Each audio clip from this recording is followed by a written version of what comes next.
Welcome to Invite Sent. We are a live streaming show where we interview people and play video games. Station, get it in there. Let's go. Let's go. Oh, let's go. Got him. Got, son. Still there. Got him. Excited for that. Ooh, just got in front of you. So I think that. Got him. Let's just get that. He's upset. He's uninstalling the game. Oh, watch it. You should have seen. I jumped right into it. Oh boy. Oh, they're Okay, here. They're here. Hiya. How do I shoot them? Oh, I have a gun, don't I? You don't want to. I would never probably shoot right now in Mercy because your job is to heal us. Okay. I like to jump right into the gameplay and start asking questions because there's plenty of interviews out there that are just two faces side by side talking about something. But let's not do that. Let's ask you hard questions while you're trying to play a video game on live stream. I don't think I can talk and clean. It's very complicated. What is your earliest memory of playing video games? I do remember playing Pong on, it's probably like the Intellivision. What was your go-to game then, girl? A lot of people probably don't know what this is, but it's Romance of the Three Kingdoms. We had our event last year. I don't even think we were really using the term metaverse. We were just saying we're going to be in Decentraland. Or maybe we did use the term metaverse, but like it wasn't popular. Just like blockchain and crypto didn't really become popular, mainstream popular, until NBA Top Shot created those moments and then NFT became popular. Man, I'm glad you're asking these questions. One of my go-to games was probably NBA Street Volume 2. Oh man, you just got picked like a seedless grape. We are the best video game players in this video on stream. On this specific stream. Let me ask this: Why coach? Why coach esports? I always was an avid gamer. You know, I fell in love with gaming. Life happened. Yeah. Got out of gaming for a while, then went back in because of some of my students. You know, I just saw all the career and college pathways, man. And I was like, I don't think nobody else is looking at it the way I'm looking at this thing. Helps us quite a bit. I fell off. I fell. I'm sorry. Oh, that's dumb. Okay. That's first of all, happens. That's dumb that they have a place to. My kill cam is me. Dadgummit. Yeah, that happens in pro Overwatch. Your kill cam is yourself. Oh, I fell off the freaking thing again. Here we go. Oh, I don't even know how to do that. I don't know. Okay. Oh no, did you die? Oh my god. Oh gosh. Get your school into the high school esports league community.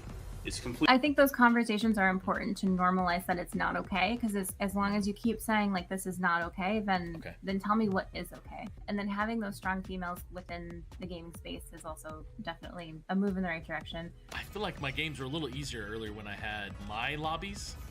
Pretty sure. Well, those were bot lobbies. So. Those were bot lobbies. They didn't think they could be here. They thought it was just a boys' game, or, you know, they weren't comfortable. They didn't want to compete. You know, that really highlighted the fact that we've got to make it more inclusive for girls. We have to make welcoming, open environments. We have to give them champions and examples of mentors that they can see and that they can be. And despite whatever culture or society says, they absolutely are a part of this world, and they can absolutely make a difference in science, technology, engineering, mathematics, art. So this was a Kickstarter project, correct? Yeah, so, you know, I scraped money together on my own when we went up to Kickstarter. At what point would we say they move from club to designated under the school's banner? Obviously, it's going to come from support staff. Having a director of a program and then having per game coaches, I think, is a great way to help with that. You know, the parent interaction is a big part of it, you know, especially for somebody who's in this industry and, you know, fought to try and be here. What I see is, you know, what I strive for is to show parents that gaming is a legitimate way to create a career for yourself, right? And these tournaments do that. Is when it comes to character creators, the disabled community is not really represented in the game itself. That was something that we wanted to attack on our way in. So one of the first things we ever built was this character creator.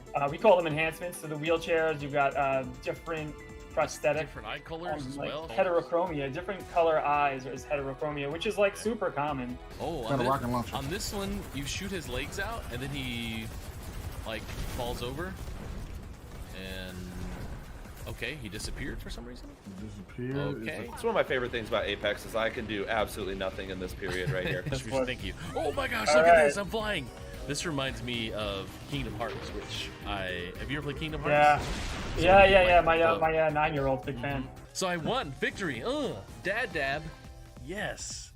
I'm over here hitting R like I'm reloading my gun accidentally for some reason. I have no idea. Or C to crouch. And I said, so, hey, have you heard about esports and how it's benefiting schools and how it's doing all this for students? And they said, I've heard some of it. Well, did you know that it's happening right now and it's something that you guys can jump on board with? So I was a sergeant. I was an E5. Seeing the work that we were doing with the kids and seeing like, hey, this is something that we can really build and make a positive influence on the kids that we're working with. Particularly, Bubba, here's my big thing, particularly people who look like me. Yeah. In the educational technology space and in the esports space, because I said that it's being underserved. I need for directors, I need for teachers, I need for students, I need for anybody to, when I'm talking to them, they say, oh, whoa. And they may not say it, but I know sometimes they're thinking it, well, there's this African-American, there's this black man in this space talking esports, talking educational technology. We may have not seen that before, and that's important. Like as you said earlier, you mentioned like a parent asking about esports challenges for their kid. I think that's like wonderful. Like how many parents back in the day actually had interest in gaming when it's not like, academically viable. And so I reached out to Mike and Christy. Their contact information was on there. I found them through High School Esports League, which was our league, coincidentally. Christy answered my email and she was like, you've got some technical questions. I'm gonna loop Mike in on this. Of course. It was just the best meeting I've ever had. Hey, I know you're already going to be here for the tennis tournament. You got to come by, dude.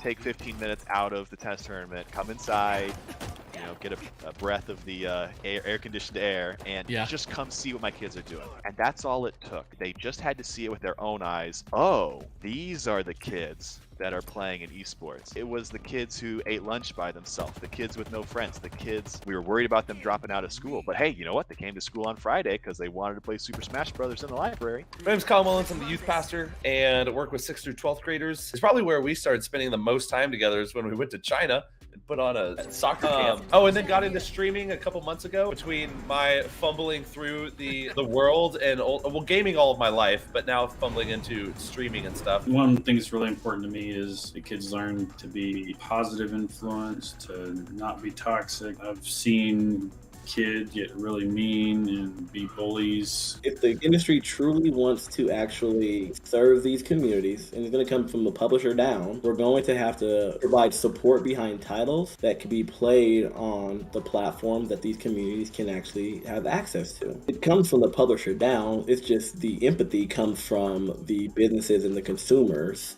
down. You know what? Let me in front of you. Let me be your shield, and that way you don't die as quick.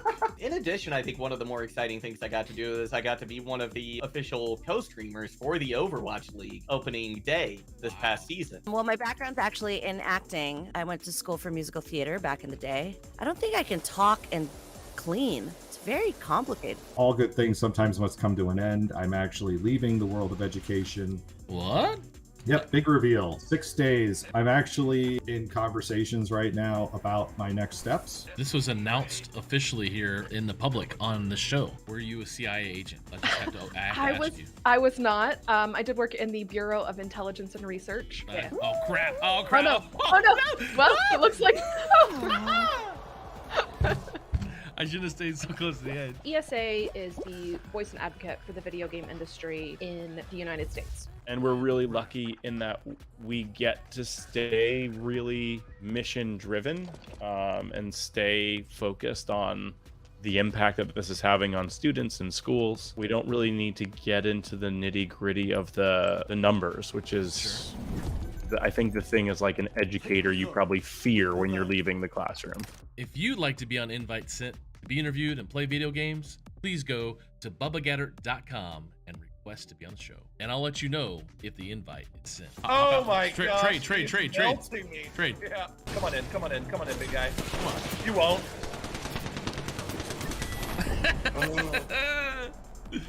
How do you heal and how do you live? What? She threw a black hole at us like Thanos. You can't. That's not a button. I don't have that button. I don't have that button either.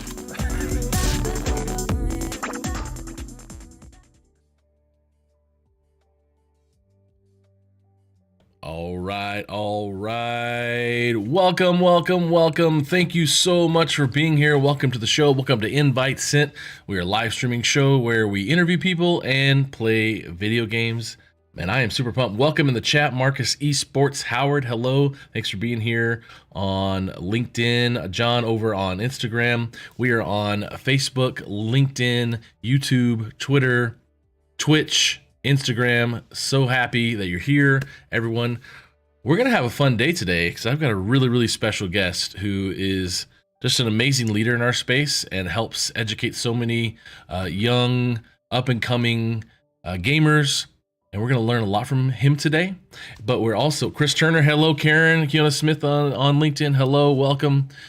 We're going to bring in our awesome guest, and we're also going to jump into the match as we go in here. I'm going to try this guy, and we're going to have some fun. But I'm going to bring in the Chosen1. Hello, sir. How are you? I'm good, man. How are you? Man, I am excited to play, and you were saying earlier that you only play Superman. Is that right? Only Big Superman. Papa Soups. If there's people out there in chat, what do you guys play? Chris, Karen, Marcus, what do you guys play? Because we're gonna see how you must be amazing at Superman if you only play Superman. I get around. I get around. You will. You know? Which Superman movie is it where he goes around the Earth backwards to turn back time? Is that like Superman 3? I want to say either 2 or 3. Yeah. 2 or 3. Yeah. With Christopher Reeve. Show it. Okay, let's go. Got some multiverses here today. Now, the question I had earlier was, if you always pick Superman, you always pick the same kind of characters in games. Do you order the same exact meal when you go to restaurants every time, like I'm Chili's guilty or whatever? of that. I'm guilty of that. It's like, okay. I'm guilty. I mean, listen. I just feel like if it ain't broke, don't fix it. What's your favorite food? My favorite food is burgers. Oh, I got. I like burgers, but I like Chinese food is like my favorite food. Oh, that's a good choice. Yes, yeah. You get the same thing every time? I mean, if I go to a buffet, I kind of pick and choose, but I usually get the same stuff. Yeah. Yeah, but it's like a buffet occasion. That's not like regular like. Yeah, that's American Asian. Usually, there's a Chinese restaurant where an Hispanic guy is working there and he's putting out a Mexican pizza. So that's a very common thing happening at a Chinese restaurant. It's like a Kansas City thing? I think so. It's a Midwestern Southern thing where big old people like me just like to eat buffets, I think, probably. Hey, listen. Just on the West Coast don't mean I ain't big and I don't love a buffet. I don't know who told you what. They're lying. Yeah, I think I do. I like, maybe I never really correlated that. I mean, I guess that's what the good thing about Invite Sent is. You can teach me about myself. It's kind of like, oh my gosh, I do order a lot of the same things. That sounds like a commercial. I should. Somebody clip that. That was a commercial right there. That was it, man. It's like I'm learning about myself here. There's some self-discovery and got him. Let's go. Good hit, Bubba. We out of here. Let's go, baby. I'm just clicking one thing. I've forgotten how to play. It's been so long, but you're owning. We're all right. We're going home. We're going. I need home I need to use my ultimate and stuff, but I forgot what it was. So there we go. We all right. Okay. Looks like Chris Turner. Chris Turner's loves Superman as well. Karen, she likes Smash. Christopher Collins likes Shaggy. I like Shaggy too.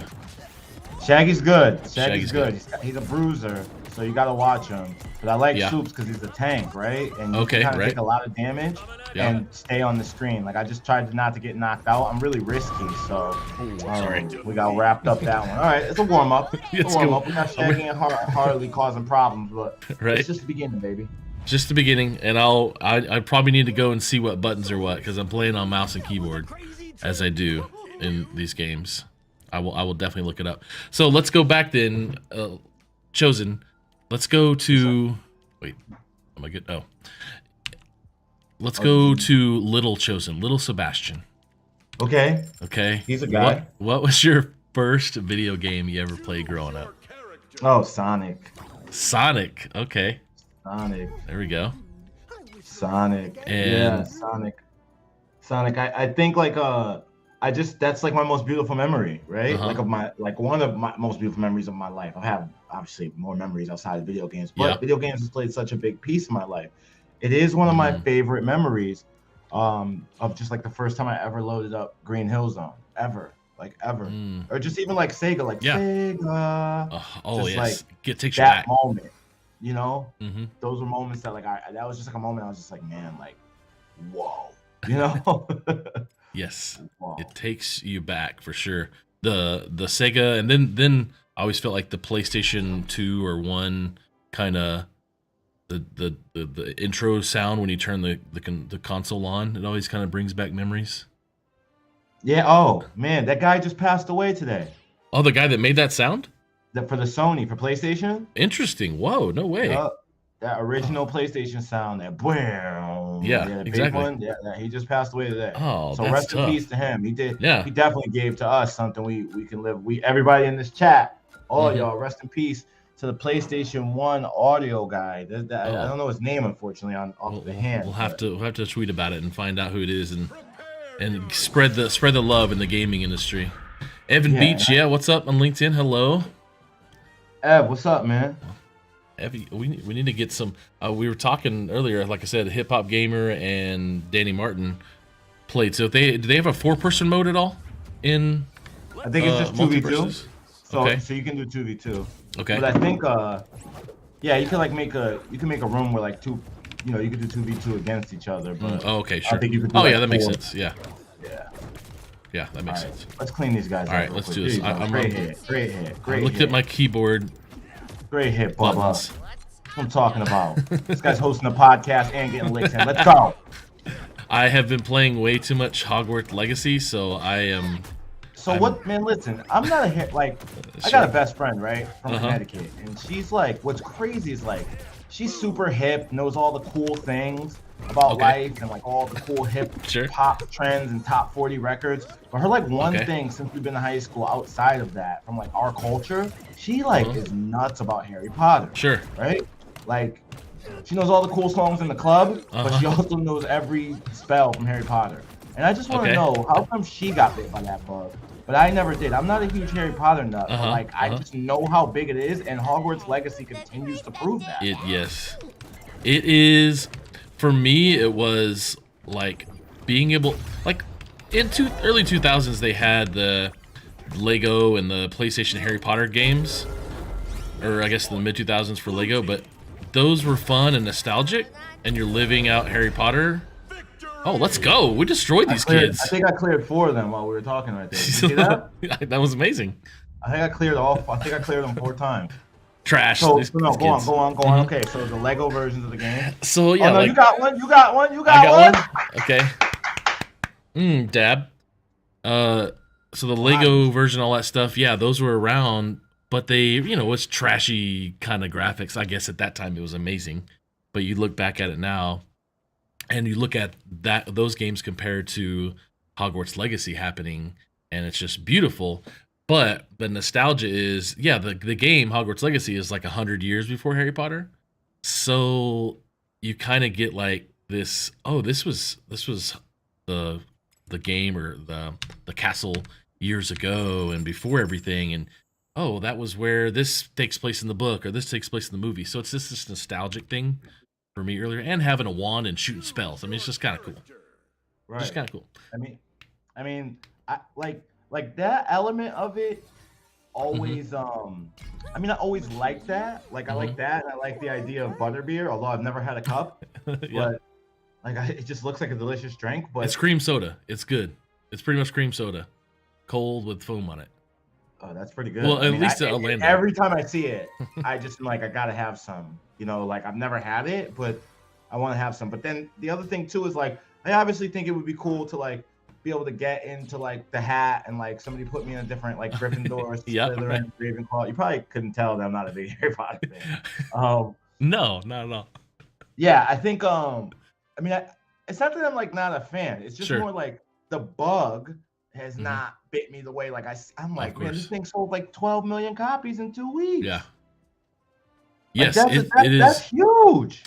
It's such a following. I mean, I remember when the last book came out, and I think we were out of college at that point, but the line at the bookstore, when there's still kind of bookstores around, was the night before, and people read it that day, And so yes, it is. It's I mean, it's a Star Wars and a Star Trek and a kind of whatever insert anime here. It's that's what it is for people.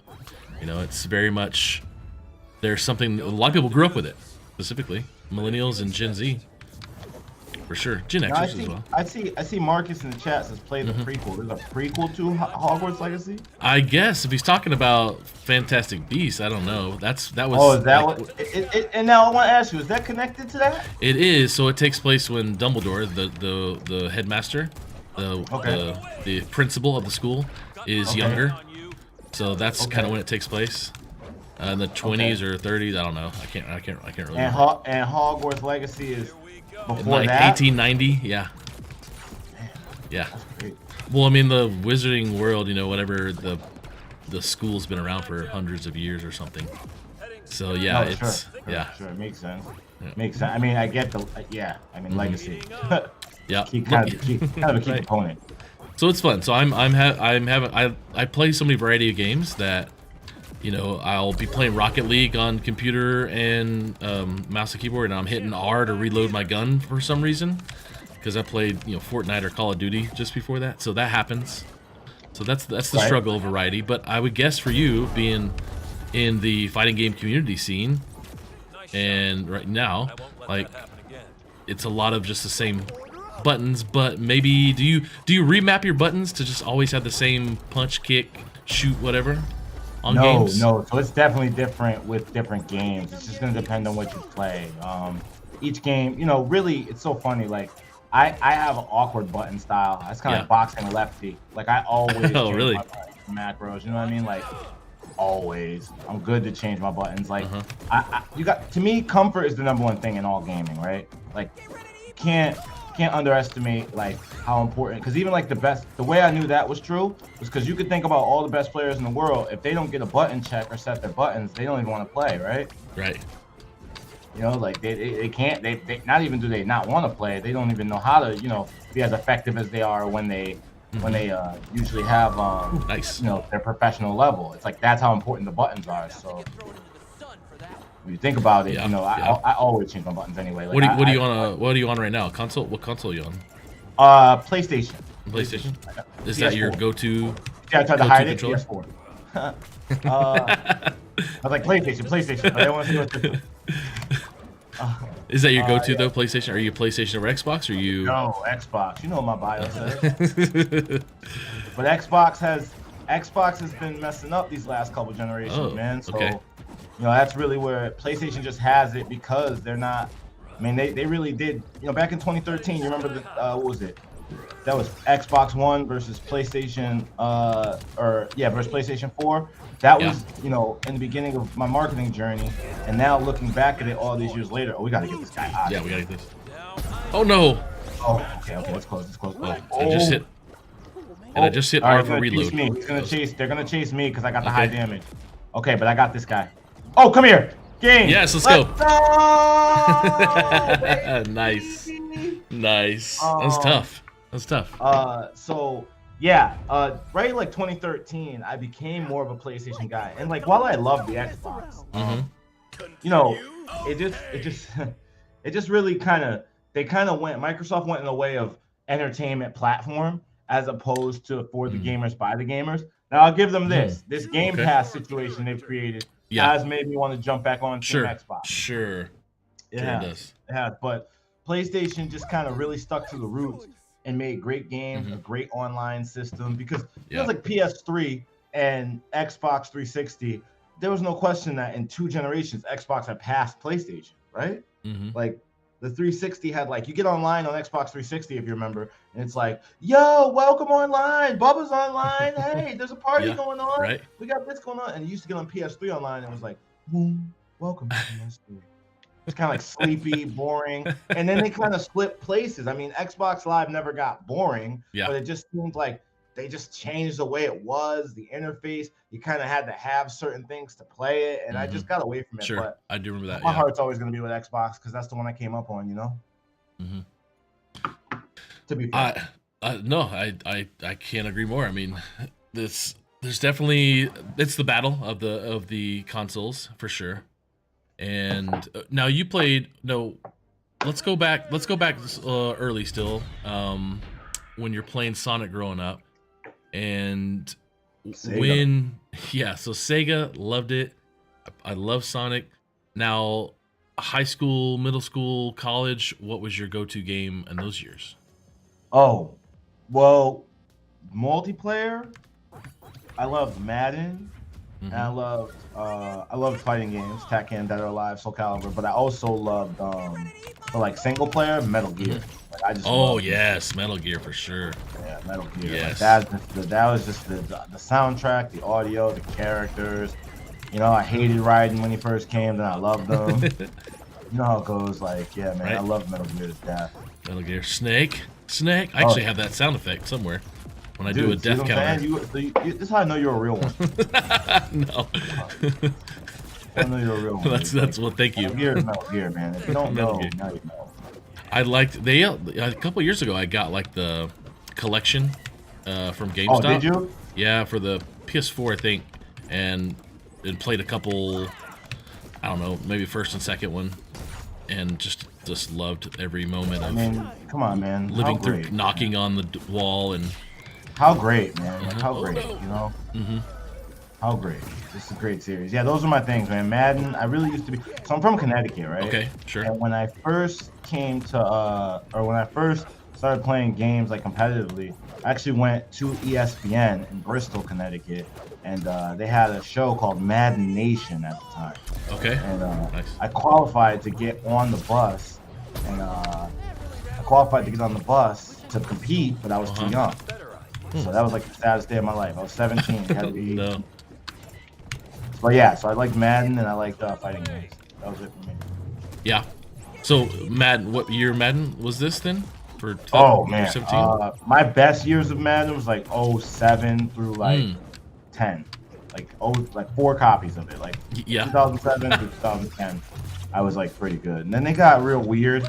They started doing like a lot of like, they kind of just ran out of like things after hit stick and truck stick. They kind of just started like adding things like new backflip catch. Like, okay. Yeah. Or like whatever happened in the NFL season that year, like when Odell Beckham, this is kind of a little later, but when Odell Beckham did like that one-handed catch. Yep. They made they just like made it so every receiver, if they were like on the streak, they could just do that animation. You know, like they try to like make it real casual, you know? And you know me, I was taking things way too serious. Casual, yuck. Back then, anyway.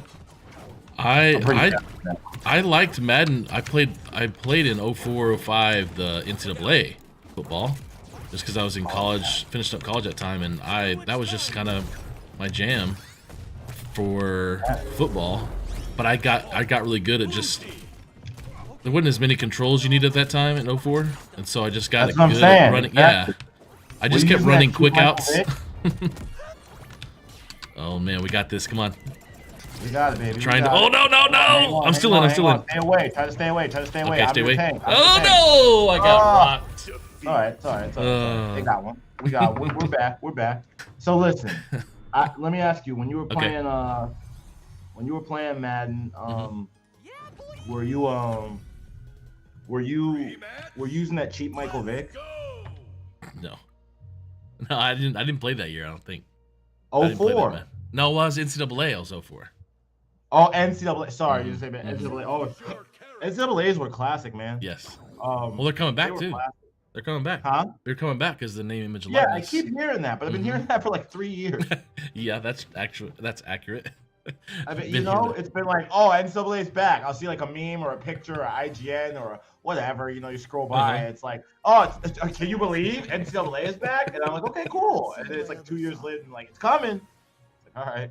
I think favorite player at the time now is out of college.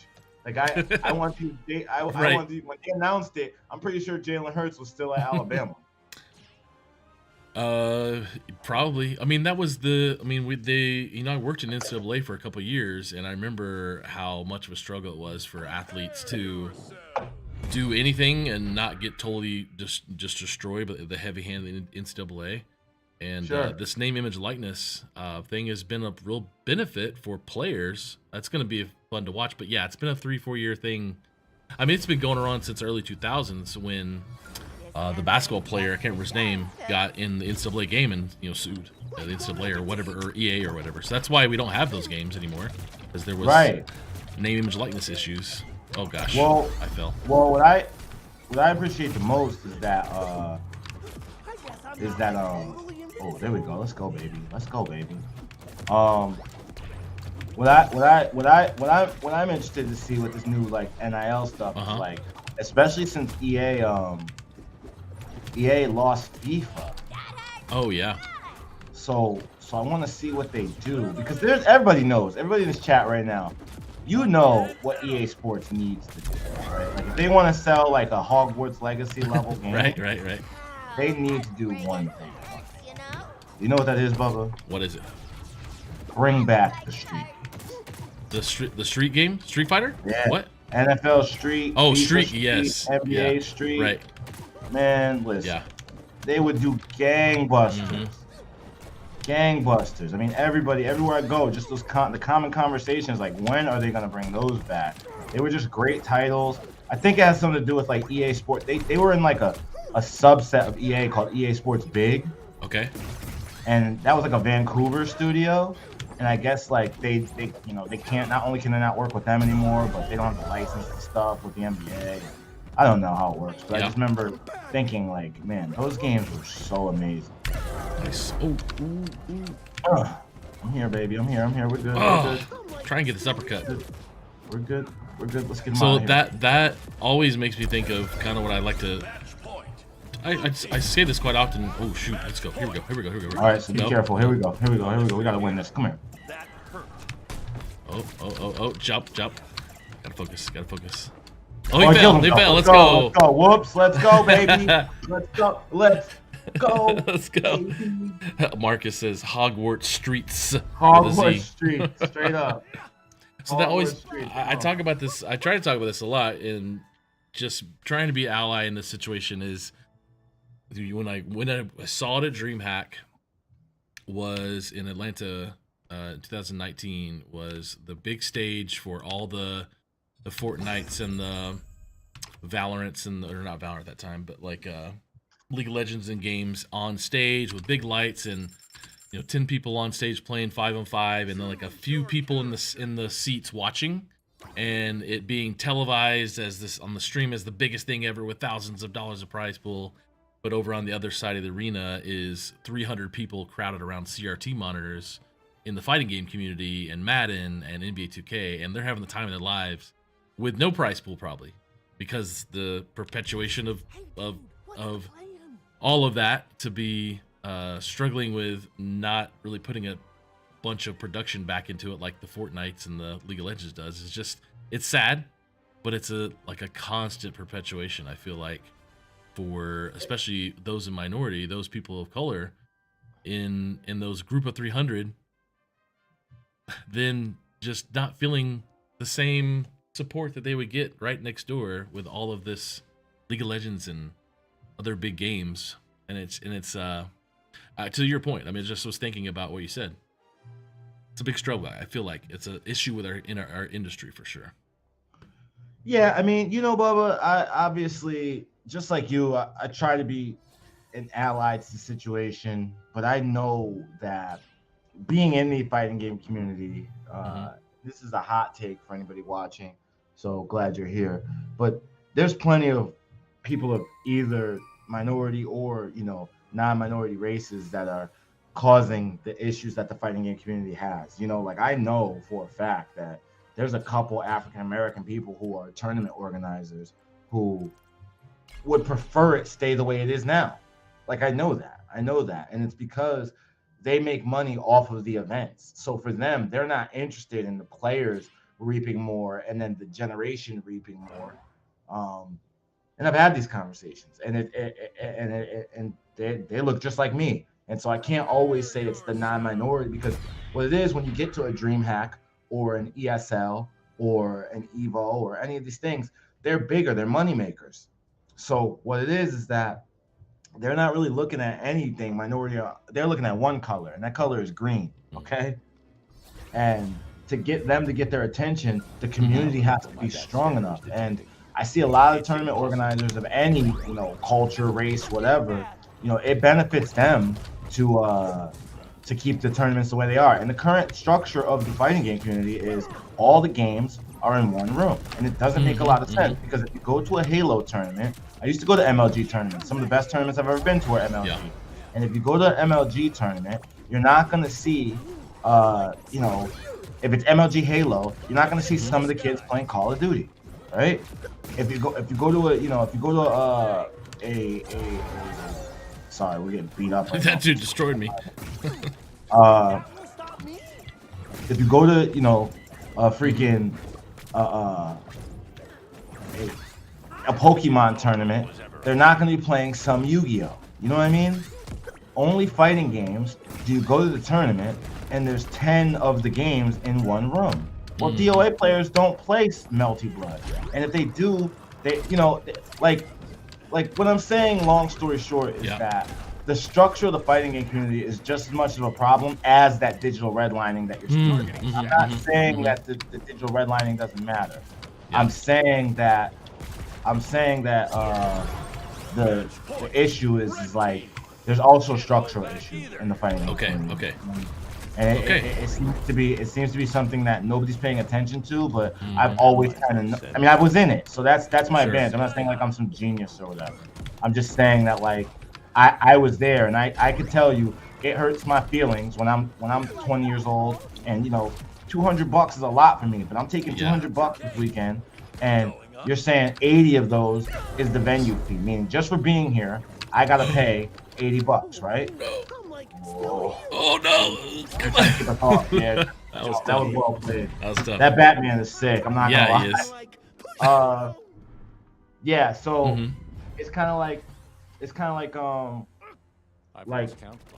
got a little focus. That's what I'm saying. If you go to a Gears of War tournament, if the tournament is a Gears of War tournament, you're not gonna see Halo there. If you go to a Halo tournament, you're not going to see Call of Duty. You go to a Valorant tournament, they're not playing Overwatch. If you go to a Dota tournament, they're not playing StarCraft. It's like you go to the fighting game community tournament, and it's Street Fighter, Marvel, Smash, all in one room. And if I have to pay the same $60 as Bubba, right? And I'm the best Dead or Alive player, and my top 8 doesn't get streamed to the world. My top 8 is in the back on CRTs because our game doesn't have enough budget. Well, I'm paying the same venue fee as Bubba, who only made top 16, but you guys play Street Fighter out on the big screen in front of Twitch from top 32 down.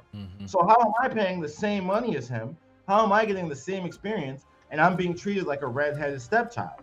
I'll tell you now, that doesn't help with growth over long term. If I came for the first time to a tournament, remember, I spent my plane ticket plus $200. That's a lot of money for me.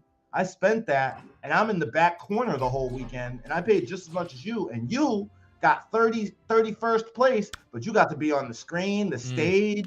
Your game gets much more prestige. There's more space. They got a lounge area for your game, and it's because, this company sponsored more, so they get to have more. That structure does not lead to growth, right? And this is why if you look back to the last 10, 15 years of fighting games, it's the same 38 people winning everything. It's not growth, whereas you see Call of Duty for the last 10, 15 years, you got new faces all the time. Overwatch, even in a shorter time. New time. Valorant, new faces all the time. Fighting games are the same faces because it's really the same group that does survive well in that ecosystem. For that ecosystem to thrive, it really needs to open up to the idea of look, the only game that does what I'm talking about is Street Fighter with Capcom Cup. You go to Capcom Cup, you're not going to have any Tekken. You go to Capcom Cup, you're not going to have any Smash. You go to Capcom Cup, you're not going to have anything else, right? You're going to have only Capcom games. And now, look what game sells the most of all the fighting games, and look what game is the biggest audience, and look what game has a new game coming out this year that's projected to sell 5-10 million copies. Street Fighter. Street Fighter, yeah. It's because Capcom puts the money and time and gives them their own event and lets them come, because it's not all about the tournament. It's about the lore. People like Cammy. People like Zangief. People like Ryu and Ken. People like, you can't really go, they can go fan out the way you were just telling me about Hogwarts Legacy. They can go to Capcom Cup and fan out over those characters the way they want. Not like when you go to a DreamHack where it's kind of like, it's Street Fighter from 2 to 5. Yeah. And then even just from a competition level, it doesn't breed a lot of people look. You even look on Twitter. Street Fighter announced a $2 million tournament, right? A $2 million, like this year's Capcom Cup is a $1 million grand prize. For highest ever in Street Fighter, highest ever in fighting game, I think, $1 million for sure.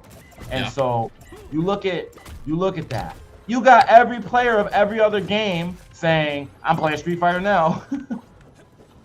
Because they're so thirsty, because all these other games don't really put the opportunity out there for it. So that everybody just wants to play Street Fighter. And that's cannibalizing to all the other fighting games. Sure. You know what I mean? Yeah. So there, I feel like I've used the word perpetuation of this.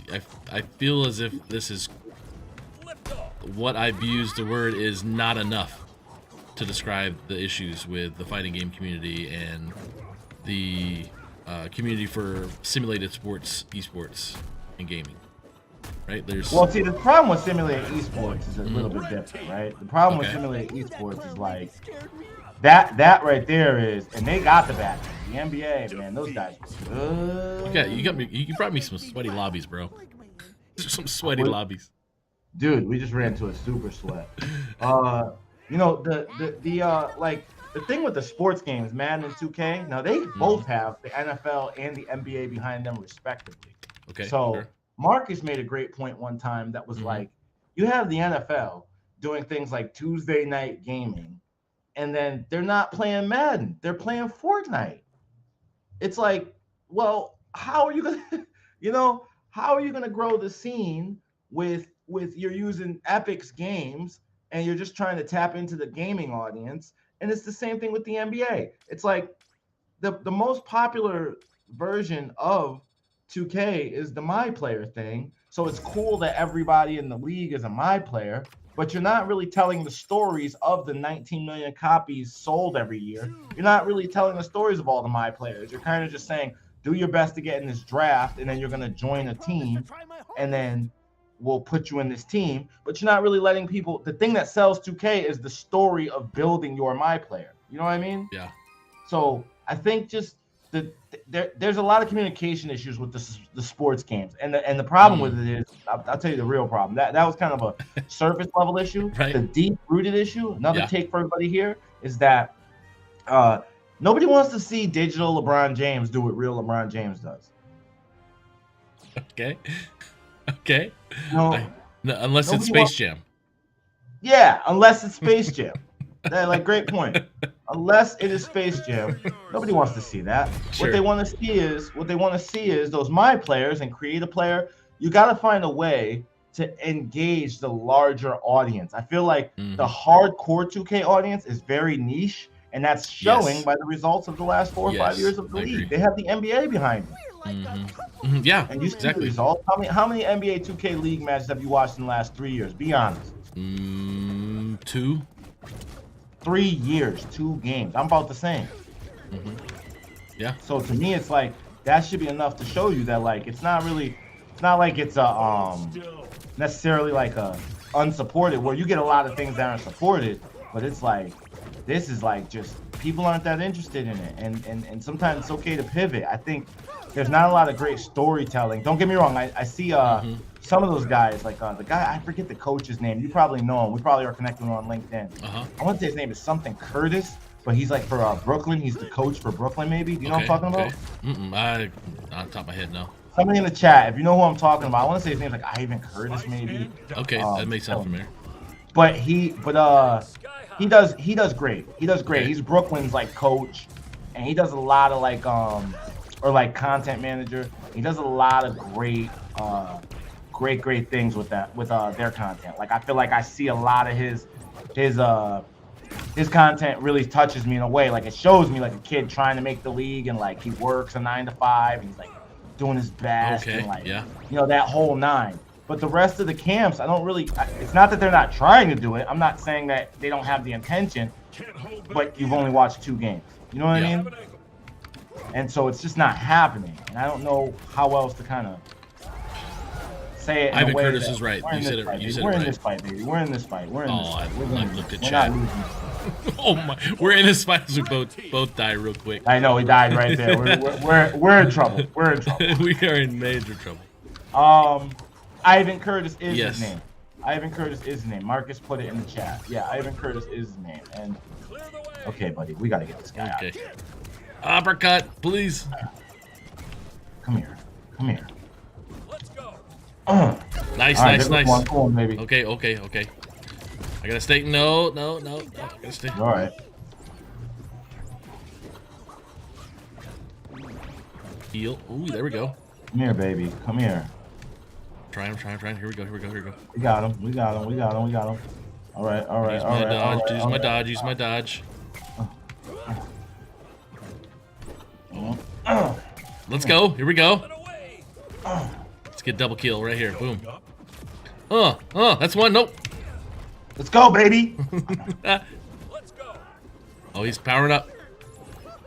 We got him. Oh, one.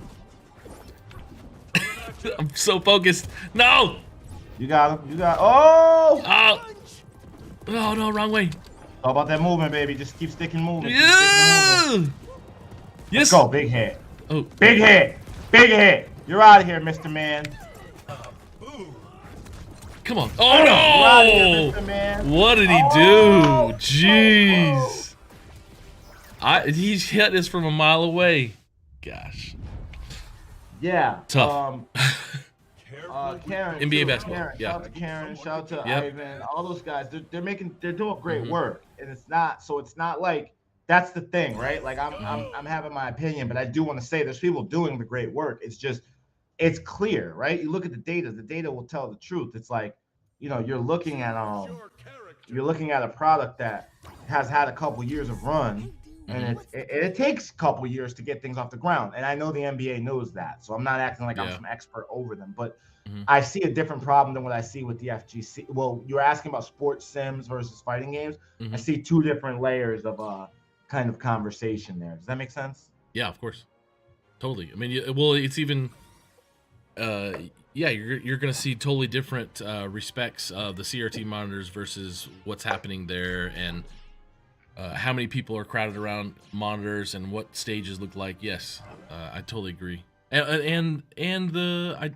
It's a very good point to say the NBA and the NFL giving back or promoting it. It makes sense. Does like the NFL feel like, well, Madden is Madden and we're the NFL, so we're different, and they don't want to play along well together?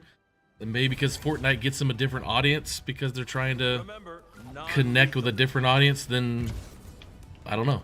I wonder if that's a good point. I mean, they did put like all the teams' jerseys and stuff on the Fortnite characters. You know what I mean? Yeah. Yes. And they had like a little NFL area or whatever. So like, yeah. I mean, I think you can do that, but I think that if they want their game, that being football, to be more received by the Fortnite playing audience, then what a better way than to have? I mean, it was like when I first saw Ninja start calling. I think he called like one of the games a couple years ago when he was popularity.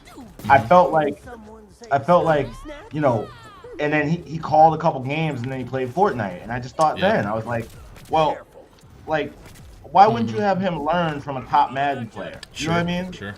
And just bridge that gap. I think a lot of times, a lot of these execs, they're kind of just trying to take the shortest influencer route to do, but really building community. And that's the difference with our genre and traditional sports, is that you don't really do it the traditional way. Like, you have to build a community with this. You know what I mean?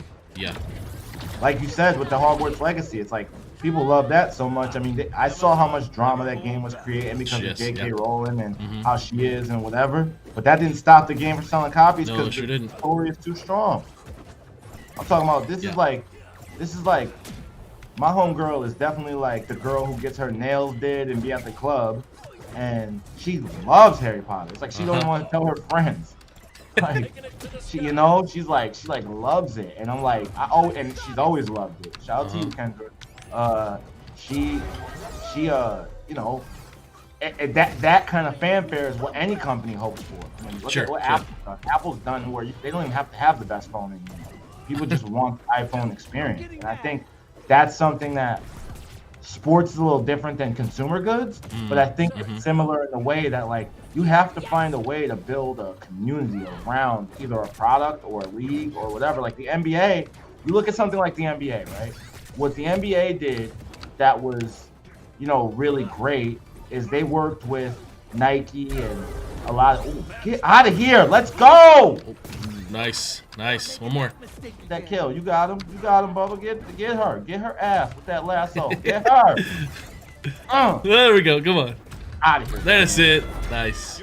Go, baby. Let's go. I got your back. Nice. Yeah, I think, you know, a thing that the NBA did. I watched a great documentary earlier this year about And One. Do you remember And One? Oh yeah. Oh yeah. Yeah, right. And it's like the NBA kind of started giving those guys like small tryouts for teams, and then Nike got a hold of, you know, that information, and Nike came out with their own commercials that kind of cannibalized And One, you know, with that same thing with the culture, right? Like the dribbling and like the you know, smacking the glass and the lingo and the things that like right before, like they weren't in there in Jordan's era. And that's just like 5-6 years earlier. Here we are, 2002. You remember And One? Remember that era? It's like that came after Jordan. Like Jordan came and it was kind of like clean cut. You want to be the best, be the champion. If I could be like Mike. And then Iverson and a bunch of these guys from like street basketball came in and just brought this whole vibe of like touch the floor while you dribble and like, you know, show your tattoos and make your outfit match, you know, like kind of like that. And Rucker Park and the whole NBA Street came out around then, right? Like NBA Street came and like the whole vibe. So the NBA ate that up. Now look at the NBA today. The whole culture is that. Yeah. The whole culture. Look at the NBA just 15, 20 years later. The whole culture is that. It seems like the NFL isn't doing that with Madden. You know, it doesn't seem like they're catching up so much. And then 2K itself, they're not doing that either. They have the biggest. That's what I mean. The biggest part of 2K is arguably the park, right? Like when you go to the park. Yeah. Yeah. So I think that, you know, making a league that looks like the real basketball league that, you know, Steph Curry's in, that might not be the best way because everybody who plays the game doesn't even play that mode. They play the park. They go to the park mode and show off their character, you know? So this is interesting. It's about building that community. Well, then they have to listen to the community. If they're all enjoying that part of it, right? If everybody's enjoying that part of the game, then what do you put more focus in for the next iteration of the game, right? And making it more what people want. Listen to your players, listen to your community. And that's for this very small portion of esports. Let's not forget they're still selling 19 million copies a year. They're not really worried about, you know, they're all right. We're talking 2K Rockstar, you know. I think like it's not the NBA's game, so they're probably not overly concerned. But I do think if they want to have success in the esports, it would be wise for them to consider. Good grab. Oh, there we go. Get out of here, baby. Oh, there we go. Nice. Got it. We're good.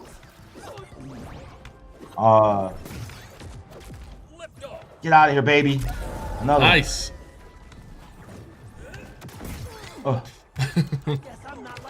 gotta focus. Sorry. Well, this is why we have the show. I ask you tough questions. You're doing a great job. Really testing me. You're testing me. I'm an old man. You're making me work. This now playing other games like this one's tough. Some games like Fortnite, playing it's a lot easier because there's a lot of downtime. You know what? Downtime between. This is fun. I'm having a lot of fun. Me too. I'm having a blast. Thank you for having me again. Yeah, man. So let's go then. Let's talk about your pro career. Oh shoot, we're gonna do that. And yeah, we're gonna do that. Let's take us back to what's your highlight of your pro career? Oh, the biggest highlight. I probably had my best tournament ever. Oh, I missed that. That was my fault. Probably final round in Atlanta in 2013. 2013, I think, was my best year of final round. And okay, we're on match point, baby. We're on match point. And this Tom is out of here. Come on, you got him, Bubba. Look how much damage this Tom has. Get his ass. Yes. Yes. Yes. Let's go. Good hit, King. Let's go. Bubba, coming through. Invite sent. You want to get sent to another round? The invite was just sent to you. There you go. another commercial for the show right there. Yeah, I think I had a great. Mm-hmm. I mean, there's so many highlights in my career. Yeah.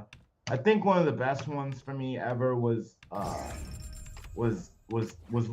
getting 4th place in a tournament full of killers. At a tournament called Final Round down there in Atlanta. I mean, this had some of the best DOA players in the history of the game in it, and I was able to get to 4th. And that was just that was probably my best. I mean, I've won tournaments, but they never had like a full house of like the best in the nation. You know what I mean? 100%. And this tournament had, like Evo winners like Perfect Legend, Sonic Fox. Oh wow. Yeah, a lot of people were there, and I was just able to really put myself in a position to be, when I got to top 8, that was already a big deal. People were like, oh, Chosen, you got to top 8, and I was just really punching above my weight that day. I just remember that's a day you don't forget, because it's like you just remember everything going right. Usually somewhere along the journey you get hiccups or you get nervous, and it's just like I was just on fire. Like all my reads, everything was just like on point. And that was just a day that I just remember, because it gave me a confidence in life. I was 22 years old at that moment. I remember being like man, if I really zone in and I really train and I really focus, like there's nothing I can't do, And that's what I remember about that. That was the most powerful moment of it all. It's just like, I can't believe it. Like there's only 4 of us left, and it was like 200 people, 170, something like that, 175. So it was cool to be at that low in a tournament, because at a tournament, again, at what we call a super major, right? You have your super majors, your majors, your regionals, and your locals. And like for me at a super major to go that deep, that just really told me like, man, if you work hard enough, you can get this thing done. Now, I was a little sad I didn't win, but to be among the top players, come off the stage and young kids are like, can I get a picture with you? And things like that. It's not really the fame that I cared about. It's more just like, man, like I was that kid just a couple years ago. Right. Now, like here I am. So that was a highlight for me. And then just, of course, all the traveling, man. Travel is just one of my favorite things to do. And to travel, there was Atlanta, but I've been to Japan. I've been all over. Those are my favorite things, because you get to meet different people from different areas and stuff. And, and it just opens your mind up. I haven't been to Kansas City, though, yet, but I heard the barbecue is Barbecue's amazing. We got the Chiefs here. They kind of won this year. Oh, yeah, that's right. Oh, yeah, I didn't even think of that. Oh, you extra on your high horse. Yes, I am. Well, I got to go. I took Abdul. I don't know if you know Abdul. Here in Kansas City. I do. Yeah, he and I went and did a NFL alumni Madden tournament there in Miami in 2020. It was a ton of fun. So Kansas City won that year. It was a really crazy weekend. I have to say that much. This week, this last month was pretty fun too. I was gonna say, I bet you it's crazy lit over there. Yeah, it was. Yeah. So let's do one more game, and I want to ask about. I want you to talk about, if you can. I want to talk about your book that you put out, your Esports Unlocked, which I absolutely love, and I've recommended that thing to so many kids because it's such a good. I mean, kids, college students, I should say. Yeah. Because it's spot on, man. I really love how spot on you are with this stuff. So let's load up another game and tell me about Esports Unlocked. Yeah, dude. I think I made Esports Unlocked because I feel like a lot of people will tell you the cool things that are going on in esports, but if you were just getting started, you wouldn't really know necessarily what to do. Like you wouldn't know what to do. And honestly, here's a little invite only exclusive.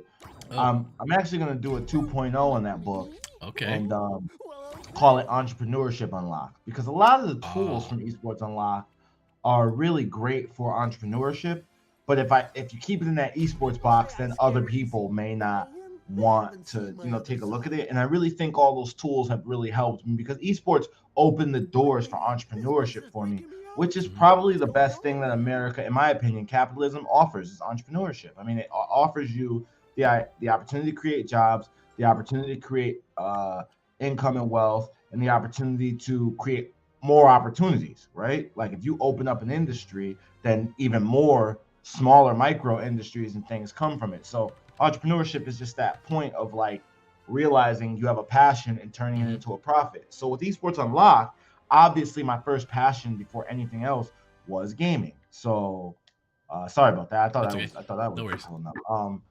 So my first passion was gaming, and I just pretty much with that book just gave like the 5 things, if I looked back in my history, what kind of got me in the door. And it was definitely like, you know, first of all, being a brand ambassador, right? Like that is the bottom rung of marketing. Like you get to be like, hey, Bubba, welcome to the Xbox booth. Come over here, sign up, and you can win a t-shirt by Sunday. You know, you're here for the whole weekend. If you want to enter a raffle on Sunday at 8 o'clock, we can get you in, and it'll be fantastic. And that's just your first job, and you're getting paid for it, and you're still getting to hang at the Xbox booth. You're getting to look at the cool cars, the games, you're feeling the energy of the E3. And, you know, you get a 1-hour break. You get to go run around the show floor while you eat your really expensive sandwich from the cafeteria. And, you know, it just opened the world of the gaming universe past the console up. And that was something. That was chapter 1. And I think chapter 2 is commentary, which is another entry level. And the thing about brand ambassador is entry level. As long as you have knowledge and passion and you can greet people, you can be a brand ambassador. And I mean, that's and that's your way in, right? Like, as a brand ambassador, I met Cliffy B. You remember Cliffy B? No, what? No, it sounds familiar. Cliffy B made Gears of War. Oh, okay, wow. I met Cliffy B at E3 as a brand ambassador. Like I just like was talking with him, and he was like, "Yeah, I'm Cliffy B." I was like, "Oh crap," you know. Or how about Jade Raymond? I tell Marcus this story all the time. I was a brand ambassador at the Dead or Alive booth, or Tecmo Koei rather, and this lady comes up to me, and she I think we got a little lag because I definitely should have got that. This lady comes up to me and she's playing DOA, or she didn't come up to me. She came up to the booth and she went to one of the setups and she starts playing DOA, and I go over there and I'm like, "Oh, you're pretty good." And she's like, "Oh no, I don't play fighting games, but you know, I'm excited to try it, whatever." And so we're talking and she's like, "Oh man, you know a lot about this." I was like, "Yeah, I am a pro player, and Tecmo Koei brought me out here and stuff." Because that's when you're a brand ambassador, you gotta pitch yourself. So I'm like, you know, whatever. And she goes, "Well, if you come by my booth, I'll give you a test of the new Splinter Cell." And so now, of course I'm like, okay. And then I look at her badge, and her name's Jade Raymond. So I'm like, I don't really know who Jade Raymond is, but you know, hey, whatever. I'll come over there. She probably works there. I'm just like, well, obviously she works there or something. You know what I mean? Obviously. At Ubisoft. And I look over, and the creative director, Tom Lee, shout out to Tom. Tom Lee is looking at me, and he's like stunned. And Tom is like the coolest cat in the world. Like if Tom slipped on a banana, he would just get to where he's going fast. Right? He's the coolest guy that ever existed. And like he's over there flabbergasted. And I'm like, what the hell has got Tom acting like this, bro? And he's like, you don't know who that is? It's Jade Raymond. I'm like, no, I was just helping her with the game. You know, that's my job. And he's like, dude, she created Assassin's Creed. Wow. Okay. Wow. Yeah. They just won the award for music. Yeah, dude. The Grammy. I'm like, what? And I've been talking to her for like 30 minutes. We were laughing, joking. She was using Li Fang and Dead or Alive. Like I was showing her moves, and she never told me, and I never looked, and I never asked. But I just think of how being a brand ambassador, you know, just a hey, welcome in guy, got me that. You know what I mean? I got to meet Ed Boon twice like that. You know what I mean? So that really brought me into the space. And then again, another one, chapter 2, I think is commentary. And commentary was another great way. Man, these guys we can't quit this right here. We got to we got to go more then. That's fine. It's first to two. You can't just go out on the set. I got to meet plenty of people that way, and it doesn't have to be superstar people. That those are like obviously rock star opportunities, but like just even meeting someone like you. If Generation Esports was at E3 and I got to bump into a Bubba, you'll get to meet more people by being out there. And then commentary is another way, another entry-level way, as long as you know about the game, right? Like if we both know about Multiverses, or you know about Hogwarts Legacy, and they're having some kind of tournament or event, and they need somebody to be on for an hour or two to talk to the people at home on stream, or to talk to people in the public at the event, this is entry level stuff because the qualifications for it are your knowledge on the game. The qualifications for it is your true enthusiasm and connection with the community, and that will allow you to get into the door. And I can't tell you the door's commentary is open for me. I mean, I can't even tell you. Those huge doors open, right? And then I think chapter 3 is like using Canva. Okay. I think Canva is one of those tools that they just got valued at $14 billion. Wow. Good for that lady who runs Canva. But here's a tool that I think revolutionized the internet, because now we have a bunch of tools where you can create. Obviously, AI is taking over now, but when Canva was out 5-6 years ago, it just really surprised me, because you could really do all the things you needed 5 years earlier than that, maybe 10 years ago now.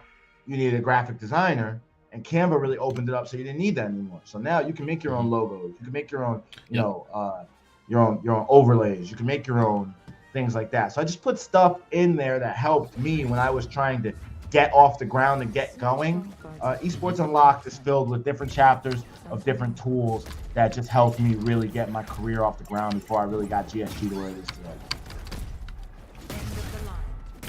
I almost fell off. You got it, though. You got it, baby. Oh, gosh, now that's how I fell. Oh, my God. All right, look, Garnet. So, look. I want you to be agile, because Garnet is a heavy hitter, but she's not as agile as you are.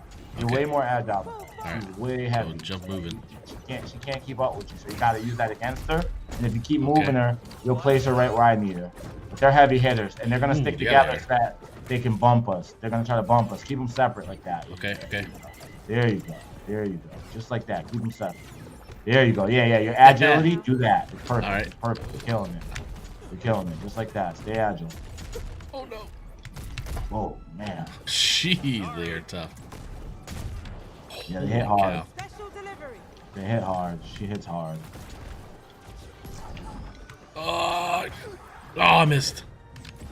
Okay. All right. So as we wrap up here, oh my gosh, let's see where can everybody find you on socials and learn more about you, and also get your book? So Esports Unlocked is on Amazon, or you can hit me up. Oh my God, we got annihilated. We got wrapped up like a Christmas gift. Listen, it's all good. So Esports Unlocked is available on Amazon, or wherever you get your books, your ebooks, pretty much everywhere. If you want a copy, hit me up. I'm on social media at Chosen1. So it's like me between two O's, right? So just Chosen1, or on LinkedIn, Sebastian Chosen1 Burton. And of course, I think my TikTok is Chosen1 as well. I'm everywhere, so just hit me, man. I love connecting with people. I love helping people get their startups in esports and entrepreneurship. These days, I'm really focused on helping people, especially esports enthusiasts, learn how to grow and develop their entrepreneurial skills in this new digital age we're in. I think there's a huge opportunity for as the economy changes around us. Bubba, you see it, I see it. Just helping people get themselves into a place where they can be successful. I've had success. Gaming has given me a lot, so I try to give back. And I'm always just trying to drop the gems I find. I pick them up and then I drop them back to someone else to get them. So great, man. Thanks for having me on the show, man. I'm really grateful to you, and I'm a big fan of yours, and I'm going to continue watching you continue to grow, and I love the show, so I'm looking forward to the next episode. Well, thanks for carrying me, Chosen, man. It was a lot of fun. I learned a ton today. I learned a ton. Thank you. In game and out of game. So thank you very, very much. Yeah, no doubt, man. Of course. Thank you, man. Anytime we get together, it's a great time. We're going to have you on the Eat for Life podcast. 100%. I'll come and talk about whatever. Yeah. We got to have you come on an episode. I'll whenever you need me. I'm a yes man. I'll whatever you want. That's awesome, man. That's awesome. Thank you for having me again, brother. I appreciate you, man. I will talk to you soon. Thanks so much. Yes, sir. All right. See ya. Okay, everybody. Thanks so much for tuning in today. We had a fun time with Sebastian Burton, Chosen1. Check him out on socials. Next Wednesday, we're going to play some Halo with Amon Green, and we're going to play some Smash Bros with Karen next Friday, I believe. But yeah, stick around. Check it out. Appreciate you guys. Stay amazing. Catch you later.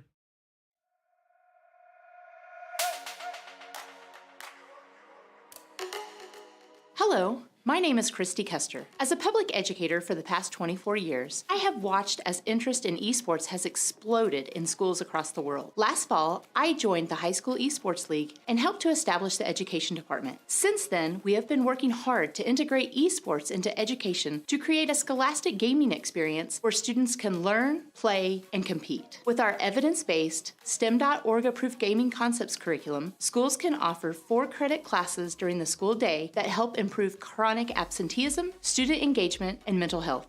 As a senior health advisor for High School Esports League and a former ER physician, I see the incredible need for supporting mental health in students in today's schools. In fact, schools at a formidable crossroads where a pervasive and persistent decline in youth mental health now intersects with staff burnout. This has not been a sudden problem, but rather one we've seen over decades. The American Academy of Pediatrics announced in 2019 that 1 out of 3 students meets the criteria for generalized anxiety disorder before graduation. And the CDC reaffirmed that between 2009 and 2019, depression increased in adolescents by roughly 40%. The most telltale sign that grabbed all of our hearts was when the Surgeon General announced in December of 2021 that female adolescents increased their visits to the emergency departments around the nation by 51% for suicidal ideations. In the face of this, schools are desperately seeking solutions and ways to support those that struggle with mental health challenges. Now, these statistics that I mentioned are averages. We know there are some cohorts that are at higher risk, particularly those students who do not feel they have a safe place or a legitimate connection to school. That's where esports represents a tremendous opportunity. Students who are not currently involved with sports, music, arts, and traditional extracurriculars are left with minimal opportunities to make a connection. Yet many of these students find connections to their friends and other social outlets through online activity, including gaming. So, Scholastic Gaming represents an opportunity to leverage an area of interest into a legitimate class that meets state standards and expectations, all through an evidence-based curriculum that can simultaneously support self-esteem, self-efficacy,